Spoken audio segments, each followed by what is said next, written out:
হরে কৃষ্ণ। সকাল 6:30টার মধ্যে পুজো দেওয়া হয়। আজকে আমার মায়ের অপারেশন, 8:30টায় অপারেশন, 8টার মধ্যে হসপিটালে পৌঁছাতে বলেছে। 8টার দিকে দেখতে দেবে। ভগবানের কাছে এটাই প্রার্থনা করি, তুমি যেটা ভালো করবে সেটাই করবে, ভালোই মার অপারেশনটা হয়ে যাক।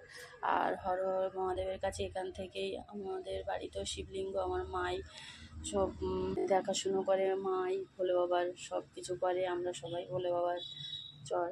তো হর হর মহাদেবের কাছে এখান থেকেই আমি প্রার্থনা করছি, হর হর মহাদেব মাকে সুস্থ রেখো, ভালো রেখো, আর মায়ের অপারেশনটা খুব ভালোই হয়ে যায়। ভগবানের কাছে প্রার্থনা করি সেটাই যেন হয়। ভগবানের কৃপা থাকলে আর রাধারানীর কৃপা থাকলে সবই মঙ্গল হবে। হর হর মহাদেবের কৃপা থাকলে। তো আমার ভোগ আরতি করা হয়ে গেছে, এবার একটু গীতা পড়ে নেবো, নিয়ে তারপরে আবার হসপিটালে বেরোবো 7টার সময়।